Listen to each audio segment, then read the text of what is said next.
Bien, buenos días. Vamos a comenzar, continuar en realidad el tema de mercado de bienes, mercado de dinero, para luego poder avanzar sobre el modelo ISLM, que digamos es un modelo que va a cruzar ambas cosas. Te voy a explicar primero lo que tiene que ver con el mercado de bienes, tanto el mercado de bienes como el mercado de dinero. Y luego, cuando avancemos sobre el modelo ISLM, ustedes se darán cuenta que ese modelo une los dos mercados en un solo modelo. Tradicionalmente,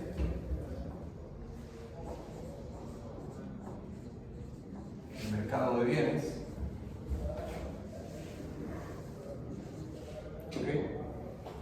dentro de lo que es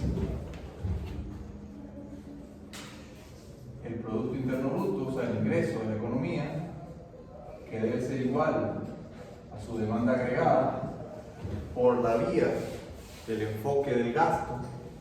La mayoría respondió bien eso en el examen, pero eso, lo otro, esto se supone que es igual al consumo, a la inversión, más el gasto del gobierno, más las exportaciones netas. ¿Okay? En el mercado de bienes, nosotros incorporamos todo esto, en realidad, todo esto de acá. Porque básicamente, esa demanda agregada, lo que está sumando es lo que cada agente de la economía, del flujo circular de la renta, respuesta que también la mayoría la dio buena. De ese flujo circular de la renta, los agentes que conforman la economía, por un lado, el consumo corresponde a los hogares, la inversión a las empresas, el gasto público al gobierno, y las exportaciones netas pueden ser empresas privadas o empresas públicas, pero en cualquier caso es un flujo de bienes que va hacia el exterior o llega desde el exterior. Ahora bien, si nosotros nos enfocamos solamente por ahora en esta parte de acá, entonces nosotros vamos a hablar de un modelo de mercado de bienes para una economía cerrada. Economía cerrada. ¿Por qué? Porque bueno, en este momento, por simplificación, no vamos a llevar en cuenta las exportaciones netas. Ahora, ese mercado de bienes, yo les había comentado a ustedes de que gráficamente él incorpora, por un lado, la tasa de interés real, ¿okay? Y por otro, lo que es la inversión y el ahorro. Entonces,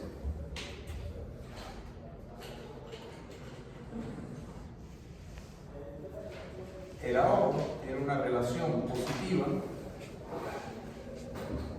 con la tasa de interés real, y la inversión tiene una relación negativa con la tasa de interés real. Aquí, ya en este primer modelo, que es un modelo tradicional de economía clásica, en este primer modelo ya aparecen estos dos elementos.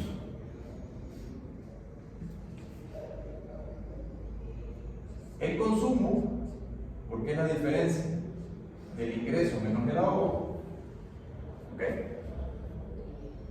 De lo cual este ahorro está en función de la tasa de interés real, con lo cual implícitamente, si aparece el ahorro en el modelo, tiene que estar el consumo, porque el ahorro es la cara inversa del consumo.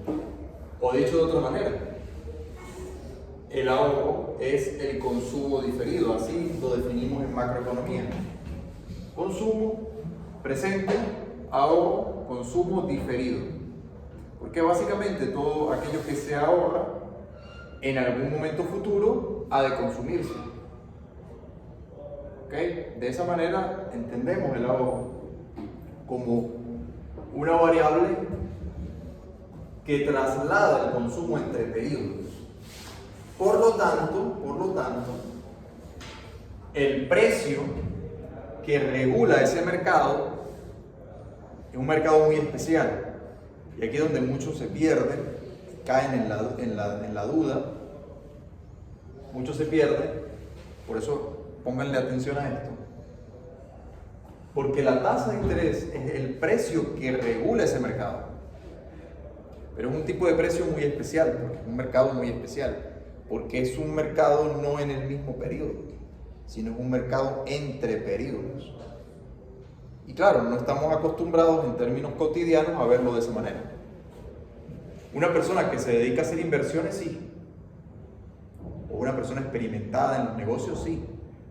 Pero una persona, un ciudadano común, que básicamente vive al día y consume lo que ingresa, no está acostumbrada a verlo en esos términos.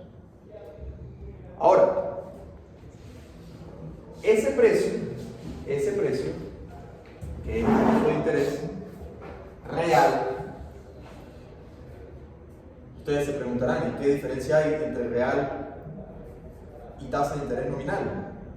La diferencia básicamente es porque este mercado no es independiente. Ustedes recordarán del flujo circular de la renta que hay un flujo de bienes, mercancías, productos reales, objetos, y hay un contraflujo monetario. Entonces, por tanto, existe un mercado paralelamente al mercado de bienes, que es el mercado de dinero.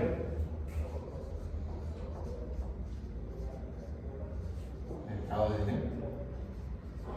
Que es otro tipo de mercado muy especial en economía.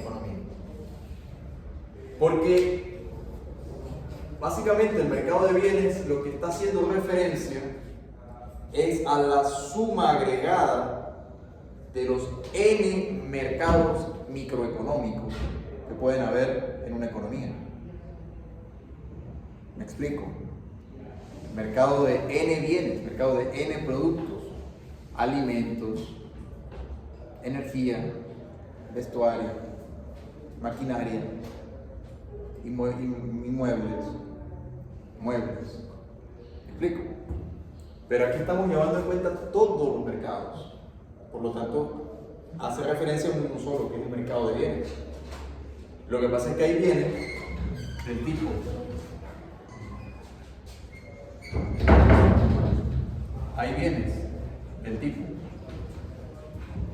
de consumo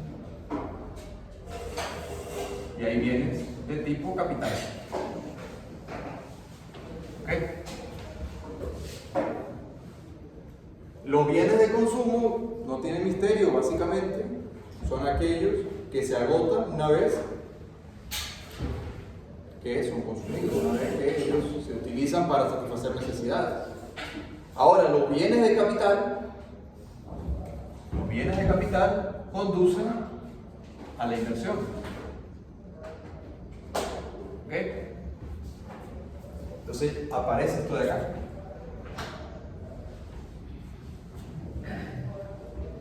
Hoy en día está muy de moda eso de ser emprendedor. Claro, ser emprendedor de verdad. No solamente a través de internet, sino ser emprendedor de verdad. Fíjense que cualquier hogar puede transformarse en ser emprendedor. Entonces, ¿cuál es la diferencia entre un hogar que simplemente es hogar y un hogar que se convierte, además de hogar, en emprendedor? Básicamente, que utiliza parte de su ingreso o de su ahorro, no todo para consumo, sino que destina parte de eso a comprar bienes de capital. Obviamente, dentro de esos bienes de capital aparecen, por supuesto, inventarios, ¿no? Que es lo que nosotros llamamos stock. Stock de inventario. Aparece, por supuesto, maquinaria y equipos.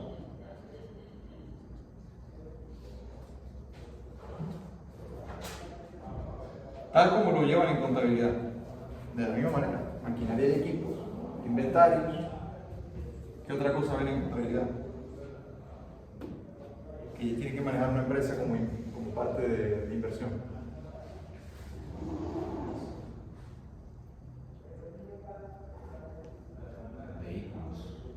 Bueno, eso entra dentro de maquinaria y equipo. Mobiliario, etcétera, eso entra dentro de maquinaria y equipo.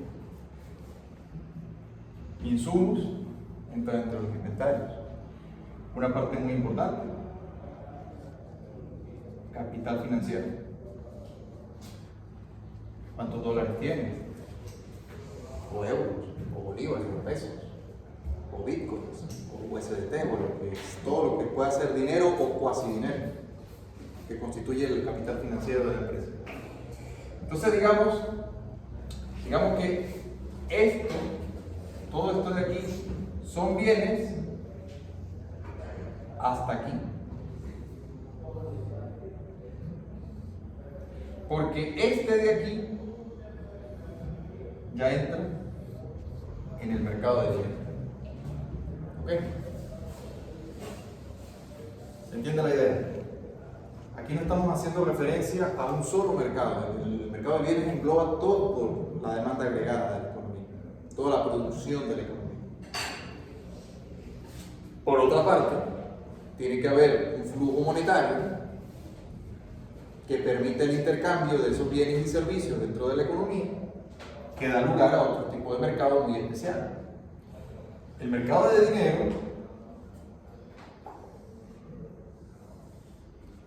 dinero tiene, por un lado, el inverso de los precios y, por otra parte, la cantidad de dinero.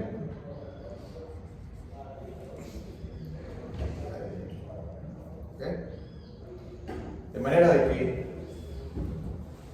en un tipo de sistema, como es en la mayoría de países del mundo, sistema de banco central,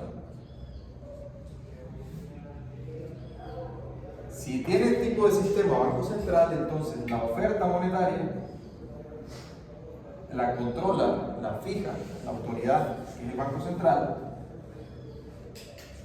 ¿Ok? Digamos, esta es la oferta de dinero. La oferta de dinero. Y por otra parte, tenemos la demanda de dinero. Sería esto de aquí. ¿Ok? Entonces, este es un tipo de mercado muy especial. ¿Por qué? Los precios de estos bienes que se intercambian en el mercado de bienes están fijados o están determinados a valores monetarios, porque no son precios en términos relativos, no es precios en términos de trueque, de tantas peras por tantas manzanas, sino es tantas peras por tantos dólares, tantas manzanas por tantos dólares, tantas sillas por tantos dólares, tantos vehículos por tantos dólares, etcétera, etcétera, etcétera. Todos los bienes por la misma unidad fijada. ¿Ok? Si es dólares, o si es peso colombiano, o si es real brasileño, o si es peso mexicano, dependiendo de la economía en la que se encuentra. En Venezuela tenemos una particularidad y luego la veremos, pero en este momento quiero que se enfoquen como que si estuviéramos en Colombia. Háganse la idea que estamos en Colombia, donde todo se compra y vende en peso, para poder que me entiendan. Porque si ustedes lo ven desde el punto de vista de una economía donde hay 3 o hasta 4 monedas, es otro sistema. Pero es un sistema sobrevenido, digámoslo así, por el hecho de que el Banco Central ha perdido autoridad en la economía venezolana. Ha perdido autoridad porque perdió credibilidad en sus políticas y en sus monedas.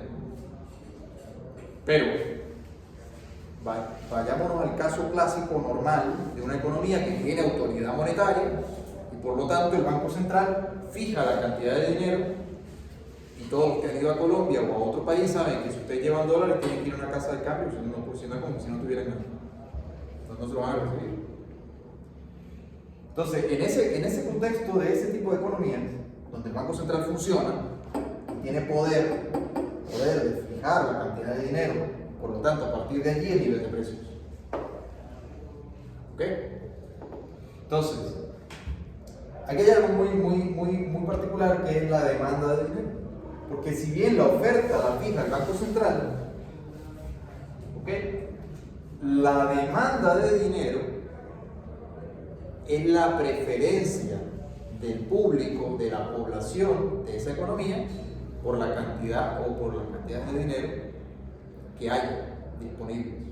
Ahora bien, ¿de qué depende la demanda de dinero? Evidentemente, de su poder adquisitivo. Depende del nivel de precios. ¿Okay? Entonces, básicamente, si estos precios se incrementan,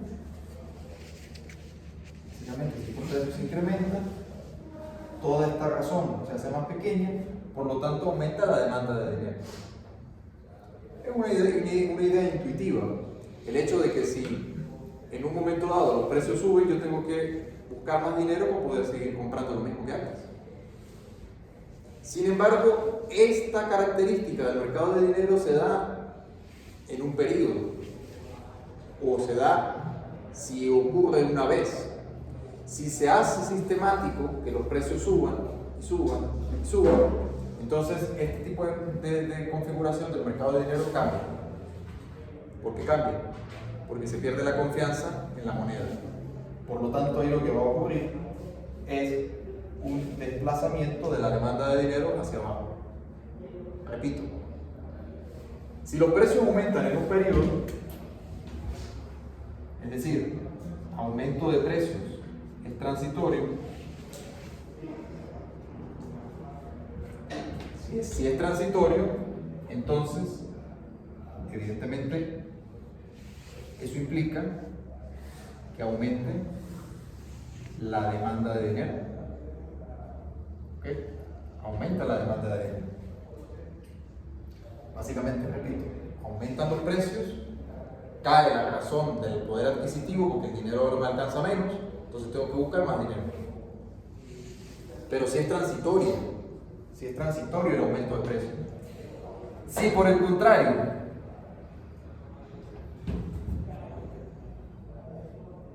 voy a poner aquí algo como en la introducción a la economía 1, aumenta la cantidad demandada de dinero. ¿Se entiende? ¿No?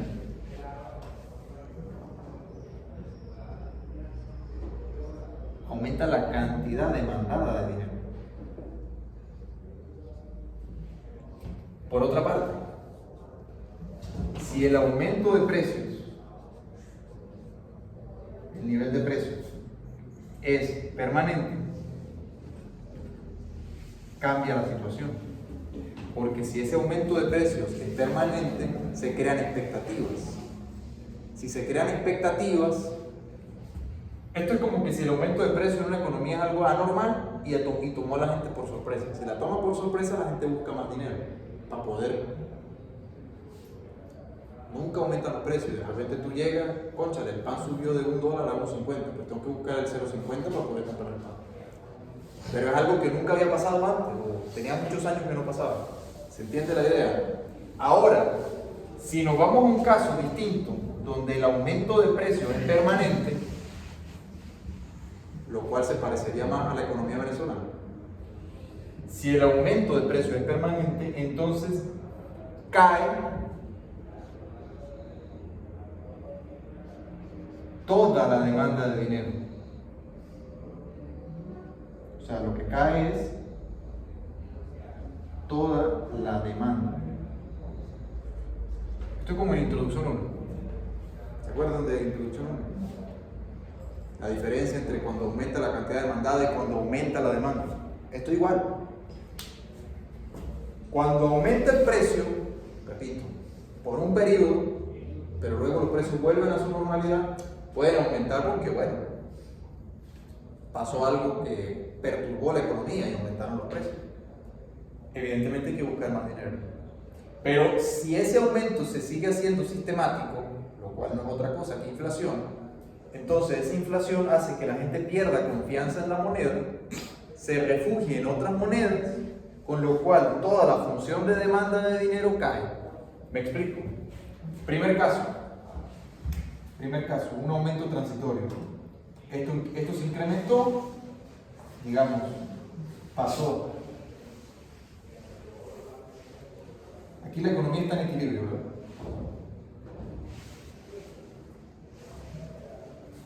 Aquí hay una cantidad de dinero, asterisco, y por este lado hay un precio asterisco. ¿Ok? Tenemos nivel de precio, una cantidad de dinero. Pero vamos a suponer, vamos a introducir un cambio en que hay un aumento transitorio de precios. Si hay un aumento transitorio de precios, sorprende, vamos a llamarlo en esos términos, sorprende a la economía, a la gente, tanto los hogares como las empresas.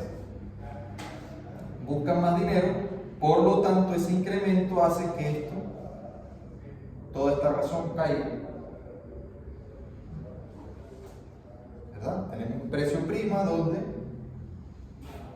básicamente precio prima es mayor, repito, aquí es nivel de precio, ¿no? Ojo.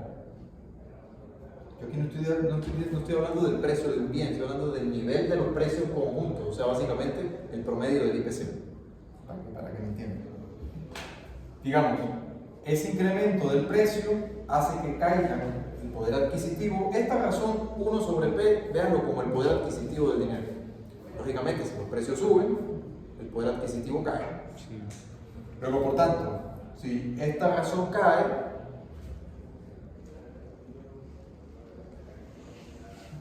ocurre un aumento en la cantidad demandada de dinero, evidentemente, porque la demanda no se ha movido, pero la cantidad demandada ahora aumenta porque evidentemente los precios son mayores, hay que buscar más.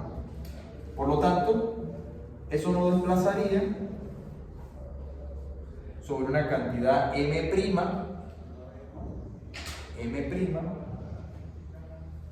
pero básicamente, fíjense ustedes cuál es el problema. El problema es, en este caso concreto, que la cantidad de dinero está aquí y la que se está demandando ahora está aquí. Entonces hay una diferencia, se abre una diferencia.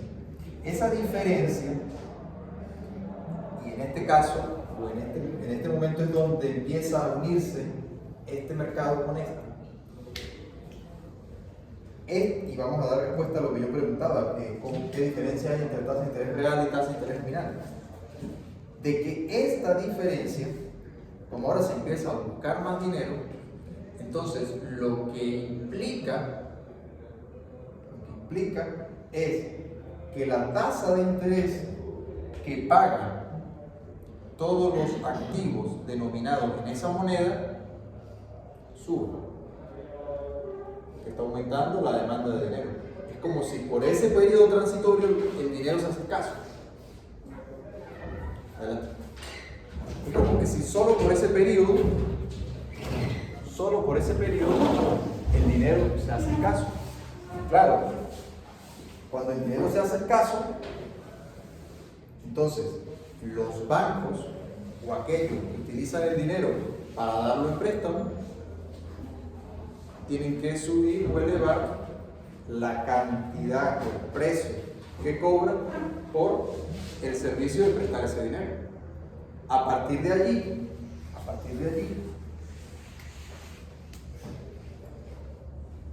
ocurre el hecho de que esta demanda de dinero también va a depender de la tasa de interés nominal. ¿Ok? La tasa de interés nominal. ¿Y por qué es transitorio? Porque como este aumento de precios en el mercado hace escaso el dinero, hace que suba la tasa de interés de tal manera que una vez que sube la tasa de interés, fíjense ustedes, como sube la tasa de interés y la relación que hay entre la tasa de interés real y la tasa de interés es la siguiente, en términos muy sencillos,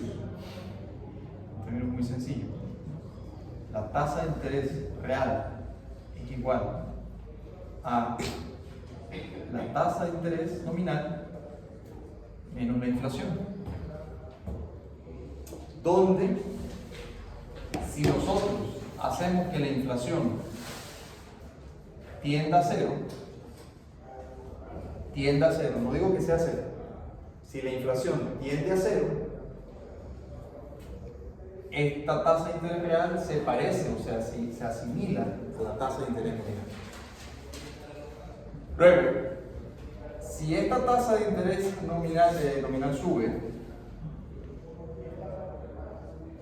¿okay? Y la tasa de interés real lo hace también, fíjense ustedes que hay una relación inversa entre inversión y tasa de interés real. Entonces, al subir la tasa de interés, es como si estuvieras acá, al principio, ¿verdad? En esta parte de aquí. Tiene una inversión de equilibrio, un ahorro de equilibrio, una tasa de interés real de equilibrio, pero como hay esa escasez, o se está dando esa escasez de dinero por un aumento exógeno en el nivel de precios, ese aumento exógeno en el nivel de precios crea o produce una escasez monetaria en ese momento porque la autoridad o el Banco Central no está cambiando la cantidad de dinero.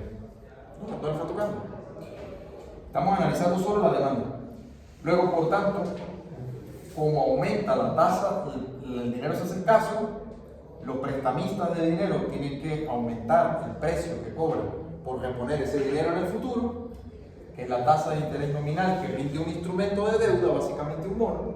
Una vez que aumenta esa tasa, si la inflación, como estamos hablando de que es transitorio, el aumento de los precios es transitorio y la inflación no es alta, por lo tanto esa inflación debe tender a cero o ser pequeña, de tal manera de que la tasa de interés nominal y la real se parezcan bastante, de modo de que la tasa de interés real suba,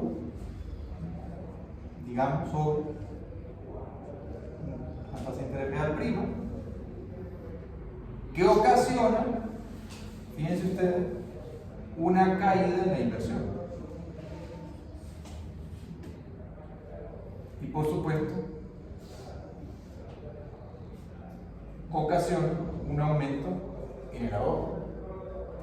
Este aumento en el ahorro, combinado con esta disminución en la inversión, fíjense ustedes que el ahorro viene siendo la parte que no se gasta del ingreso, ya sea en bienes de consumo o bienes de capital. Adelante. Y por otro lado, la inversión es la compra o gasto en bienes de capital. De tal manera de que si aumenta el ahorro, esta escasez monetaria va a desaparecer. ¿Por qué desaparece? Porque el mercado se regula. Sube la tasa de interés producto de una escasez creada de dinero. Esa escasez creada de dinero, evidentemente, una vez que aumenta el precio del interés, la inversión cae, porque es más caro, se hace más caro pedir un préstamo. Pero aquellos que desean ahorrar, les es más atractivo. Entonces, aquella porción del ingreso que se está dejando de gastar y se ahorra, compensa teóricamente esta diferencia inicial que se dio producto de un aumento del nivel de precio. Con lo cual, fíjense ustedes que una vez que sube la tasa de interés, el nivel de precios, cuando esta escasez desaparece, teóricamente el nivel de precios tiene que bajar de nuevo de tal manera que retorna al punto de equilibrio. ¿Preguntas? ¿Dudas? ¿Se entiende? ¿O están perdidos? Yo recomiendo, porque les veo algunas de las caras ahí que están como perdidos, yo recomiendo que ustedes agarren el libro puede ser el de Blanchard, puede ser el de Mankey o el de Barro, y cuando estudien este tipo de cosas, no solamente las lean y ya. Ustedes tienen que agarrar, o deberían agarrar, hacer el gráfico, leer, releer y entender la secuencia lógica. Primero ocurre esto, después ocurre esto, después ocurre esto y después ocurre esto. Pues si no se pierde.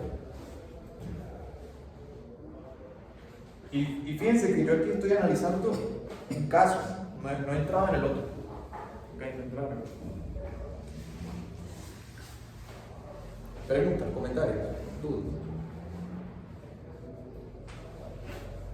Repito. Hay un incremento exógeno. Exógeno. ¿Qué quiere decir exógeno? Que puede ser por una causa no explicada por el modelo del nivel de precios. Ese aumento del nivel de precio, pónganse ustedes por caso, porque es diciembre y ya está. En diciembre hay un aumento del nivel de precio. Es estacional, es por una razón de estación, o sea, por una razón de temporada, porque llegaron más turistas, por lo que sea exógenamente aumenta el nivel de precio. La cantidad de dinero no se mueve, muy importante, la cantidad de dinero no se mueve. Es decir, el Banco Central no ha tocado la cantidad de bolívares, dólares, pesos, yenes, yuanes, euros, lo que sea, en esa economía. Evidentemente ustedes tienen que entender que este número es extraordinariamente grande. En una economía hay trillones de unidades monetarias distribuidas en cuentas bancarias, depósitos, etcétera, etcétera. Efectivo, etcétera, etcétera. Ahora bien, todo eso constituye la oferta de dinero. Esto no se mueve. Hay un aumento exógeno. Ese aumento exógeno de los precios ocasiona que cada familia, cada empresa tenga que buscar más dinero para poder seguir comprando lo que compraba antes o manteniendo el flujo de gasto. Pero ¿qué ocurre? Que como se hace escaso el dinero, el precio de los préstamos, o sea, el capital financiero, se hace caro. Aumenta el precio. No el precio, sino el rendimiento. No es que aumente el precio del bono, aumenta el rendimiento del bono.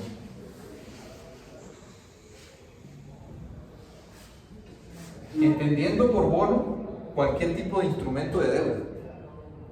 La más básica, evidentemente, es la cuenta de ahorro. Cualquier tipo de instrumento de deuda que sea emitido, ahora paga más. Por cada 100 que inviertas o ahorres en ese bono, antes pagaba, por decir algo, el 3%. Esta escasez de dinero hace que ahora pase a pagar el 6%. Evidentemente, eso incentiva que la inversión caiga, la cantidad invertida disminuya y la cantidad ahorrada aumente. Una vez que eso sucede, esta diferencia de aquí es compensada, esta diferencia que tiene positiva en cantidad de dinero aquí, es compensada con esta diferencia negativa aquí.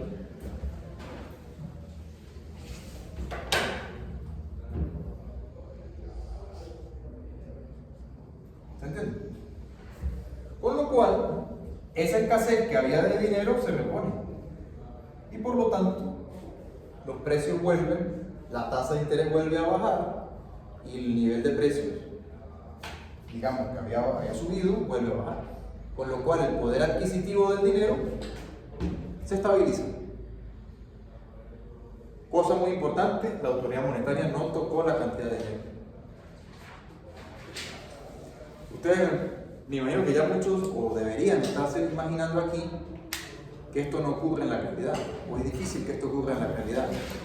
Claro, ¿por qué no ocurre? Porque los bancos centrales tocan la oferta monetaria, porque de hecho es un instrumento de política económica, a través de la cantidad de dinero.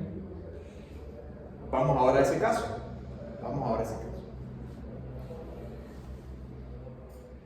Entonces, primera conclusión. En escenarios sin inflación o con muy baja inflación, la tasa de interés nominal y la real son parecidas. Por lo tanto, un mercado es espejo del otro. Tal como lo estoy poniendo aquí. Una diferencia positiva aquí compensa una diferencia negativa acá. Pero claro, siempre que la inflación sea lo suficientemente baja. Porque si la inflación no es lo suficientemente baja, Si entramos en un escenario de inflación alta, moderada o alta, entonces ya nos trasladaríamos al siguiente caso. ¿Ok? Con lo cual empiezan a haber distorsiones de tal forma de que el mercado de bienes y el mercado de dinero dejan de ser espejos, dejan de comportarse de manera autorregulatoria. Porque esto que yo les acabo de explicar es en una economía totalmente libre de mercado. El mercado teóricamente regula el precio tanto del dinero, que es su poder adquisitivo, regula la tasa de interés y regula las cantidades de ahorro e inversión, que son las que dan lugar a recesiones o expansiones. Porque esto que yo estoy planteando en términos muy básicos es un periodo de recesión. ¿Se entiende? Hay un pequeño bache o periodo recesivo de la economía porque se está dejando de gastar, se está ahorrando más. Pero es que ese periodo es necesario para poder que el mercado vuelva o tienda de nuevo a su equilibrio natural. Lógicamente, en este punto del curso es donde surge el hecho de que hay quienes piensan, y la experiencia ha dado lugar a pensar, la experiencia me refiero a las crisis económicas, en diferentes periodos de la historia han dado a pensar a que quizá no baste con que el mercado se autorregule. Digo que hay quien lo ha pensado y lo ha aplicado, no necesariamente por lo tanto debe ser cierto. Simplemente les estoy exponiendo de dónde surge la naturaleza del problema. ¿De dónde surge la naturaleza del problema?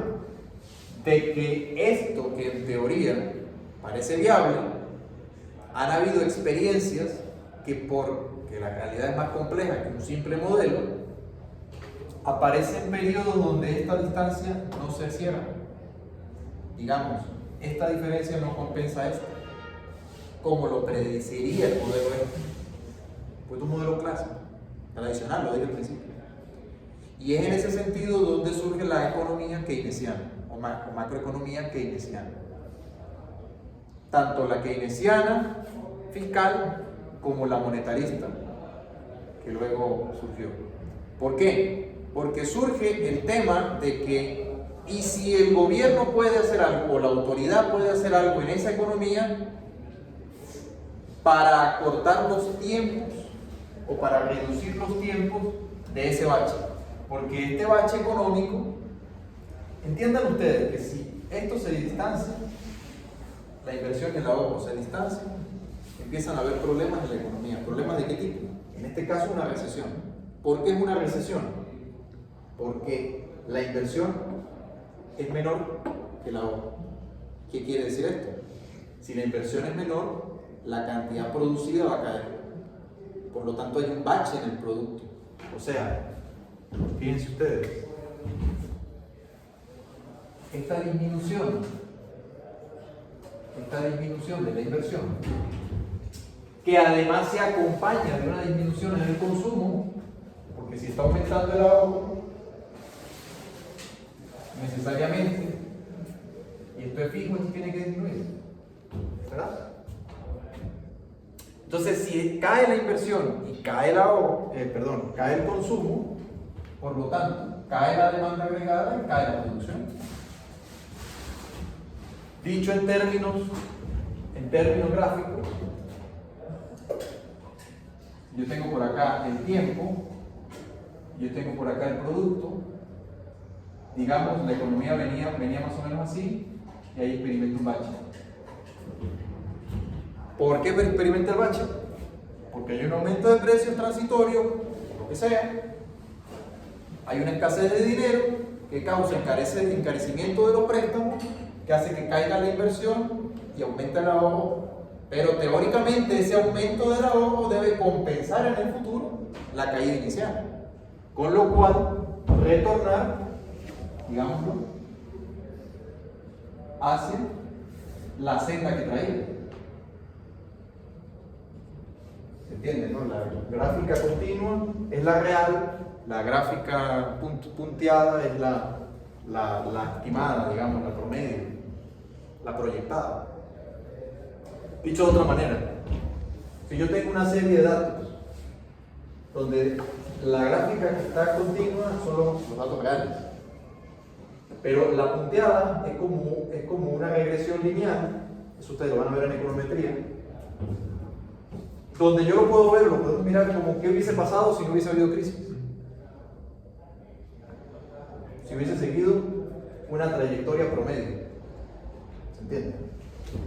Ahora, aquí es donde viene el tema que acabo de mencionar. La economía en su estudio se ha dado la tarea de pensar, ¿y si el gobierno puede hacer algo para que este periodo de tiempo, digamos de esta caída, sea más corto? ¿Se entiende? ¿Y si el gobierno pudiera hacer algo? Esa idea, evidentemente, da lugar a la teoría macroeconómica keynesiana, que la vamos a ver en próximas clases, pero también da lugar a la macroeconomía moderna, donde los gobiernos permanentemente están interviniendo, tanto desde el área fiscal, que es el gasto público, como desde el área monetaria, a través de la cantidad de dinero, y por supuesto tocando la tasa de interés. Repito, preguntas. Tengo una pregunta. ¿El ahorro, cuando se da en el mercado de bienes, solamente se da porque la tasa de interés sube? Básicamente sí. Okay, porque las En empresas... este modelo, fíjense, una cuestión. En este modelo yo estoy haciendo depender la tasa de ahorro, o sea, la cantidad de ahorro, perdón, la cantidad de ahorro la estoy haciendo depender de la tasa de interés real. Pero la tasa de interés real depende del nivel de precio. Si el nivel de precio es bajo, más o menos, la tasa de interés real y la tasa de interés que pagan los bonos es aproximada. Cuando quiero decir que matemáticamente se aproximan, no estoy diciendo que sean iguales, realmente. Lo que estoy diciendo es que su valor numérico se aproxima. Matemáticamente es eso. ¿Que hay otros factores que afectan la tasa, la cantidad de ahorro? Claro que sí. Todo lo que sea externo me va a desplazar introducir la economía. Me va a desplazar mosca con eso. Si yo hago depender una variable de un precio o de un valor, digamos, va a generar recorridos a lo largo de la curva. Si yo altero un factor externo, exógeno, lo que va a hacer es trasladar la curva. Eso fue algo que se preguntó en el examen y algunos lo hicieron bien y otros no. Pues yo preguntaba, ¿se puede desplazar las curvas de indiferencia? Como se puede desplazar la función de producción. Hubo gente que respondió bien, hubo gente que respondió mal. Las curvas de indiferencia no se pueden desplazar. No, de ninguna manera se pueden desplazar porque ellas ya están ahí. Hacen parte de una sola función, que es la función de utilidad. La función de producción sí se puede desplazar. No estrictamente porque se esté trabajando más horas, no. Si se están trabajando más horas, lo que hace es que el recorrido de la curva aumenta. Que la curva se desplaza, es porque hay cambios en otras variables. Lo mismo acá. Y lo mismo en cualquier modelo económico. Tienen que tener pendiente eso. Por eso lo vieron en la introducción 1, porque eso lo van a usar toda la vida. Toda la vida, porque si no, cae uno en perderse, confundirse. La pregunta que tú haces. Claro que el ahorro depende de otras variables. Pero cualquier otra variable que afecte el ahorro, lo que va a hacer es desplazar la función de ahorro. Lo mismo la inversión. La inversión depende de otras variables. Pero hay una variable clave que es el precio de los bienes en el tiempo, que es la que incide en que el modelo tenga sentido, en que el ahorro y la inversión se pongan de acuerdo. Ese es el nivel de precio. La tasa de interés real, que a su vez está influida por el nivel de precios. ¿Ok? Lógicamente, ¿qué pasa? ¿Qué pasaría si yo en vez de hacer que esto tienda a cero, nos vamos al siguiente caso? Yo en vez de hacer que esto tienda a cero, yo digo